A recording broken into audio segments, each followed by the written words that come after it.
Laudetur Jesus Christus, loué soit Jésus-Christ. Voici les dossiers brûlants qui restent au pape François. Mais avant tout, je vous raconte cette belle histoire que la Bible nous rapporte au sujet du roi Ézéchias en 2 Rois 20, versets 1 à 11, mais aussi Isaïe 38, 1 à 8. Dieu a prolongé sa vie en réponse à une prière fervente. Ézéchias, roi de Juda, tombe gravement malade. Le prophète Isaïe lui annonce que sa mort est imminente, disant « Mets en ordre ta maison, car tu vas mourir. » Face à cette terrible nouvelle, Ézéchias se tourne vers Dieu dans une prière sincère, pleurant et rappelant sa fidélité passée. Dieu répond à sa prière avec compassion et envoie à nouveau Isaïe pour lui annoncer qu'il ajoutera 15 années à sa vie. En signe de cette promesse, Dieu accomplit un miracle. L'ombre sur le cadran solaire recule de 10 degrés. Un phénomène extraordinaire pour confirmer sa parole. Cette histoire montre la puissance de la prière et la miséricorde de Dieu envers ceux qui l'invoquent avec foi et humilité. Beaucoup ont prié pour le rétablissement du pape François. Dieu lui a accordé un temps supplémentaire. Nul ne sait combien de temps, combien de jours, combien de mois ou combien d'années. Mais ce temps lui a été accordé non pas pour son plaisir ou pour la satisfaction des fidèles, mais pour arranger sa maison, c'est-à-dire pour ce qui le concerne lui en tant que successeur de Saint-Pierre, donner une suite clairement lisible à certains dossiers. De quoi s'agit-il? Nous n'avons pas besoin d'être des devins, nous faisons juste une relecture objective de son pontificat. Mais, amis auditeurs, n'oubliez pas d'aimer et de partager ce podcast. Encouragez aussi vos relations à s'abonner.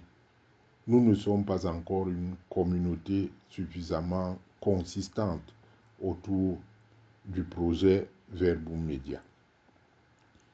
Pour ce qui est donc de la succession, cette affaire intéresse beaucoup, mais surtout les médias. L'Église n'est pas un royaume territorial avec des princes et des dauphins, encore moins une chefferie traditionnelle. Personne ne sait ni le jour, ni l'heure, ni le nom du cardinal qui sera le prochain pape, sauf Dieu lui-même. Un proverbe ne dit-il pas « Qui entre pape au conclave en ressort cardinal ». Le pape François a initié des réformes visant à rendre l'Église plus transparente et inclusive.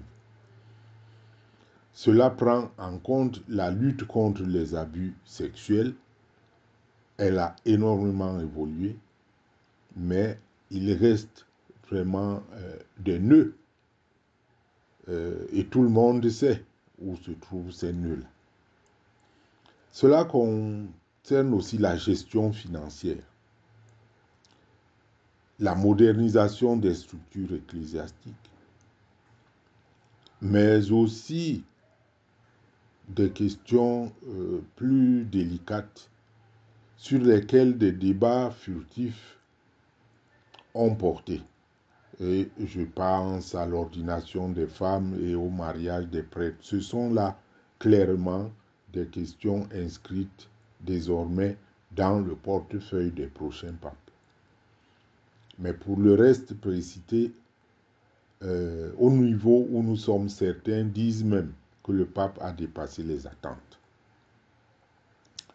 Parlant du dialogue œcuménique, le pape François a beaucoup travaillé pour la communion avec l'Orient chrétien, particulièrement les orthodoxes. Il a beaucoup espéré.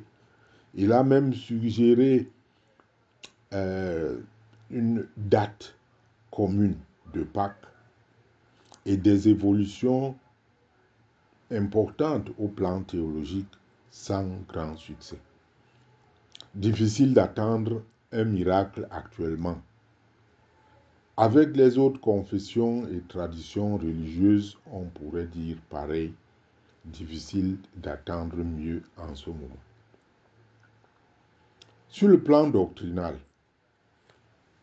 l'approche du pape François sur certains sujets tels que la liturgie et les sacrements, la tradition a fait de lui un pape asymptotique, évoluant toujours sur les crêtes. Prions pour ne pas connaître une chute vertigineuse dans les dernières minutes. Avec son encyclique Laudato Si, considérée comme strictement pastorale, il a mis en avant la nécessité de protéger la planète et de lutter contre les inégalités sociales. Ces thèmes restent cruciaux dans un monde confronté à des crises climatiques et économiques. Il n'y aura sûrement pas plus que ça. Enfin, au plan international, l'Église, ces derniers temps, joue un rôle diplomatique important. Les tensions géopolitiques, les conflits armés, les crises humanitaires dans le monde nécessitent toujours un repère moral, une intervention spirituelle aussi. Là de même, les positions du pape François sont connues et n'impliqueront certainement pas un brusque changement de comportement. L'on pourrait encore espérer un ultime effort du pape dans la lutte contre le cléricalisme. Aussi une plus grande tolérance envers les traditionalistes. Il y a eu beaucoup de blessures sur cette question. Et pourquoi pas une parole forte au sujet des lobbies contre nature. Mais tout ceci n'est que supputation, car la volonté de Dieu est souveraine.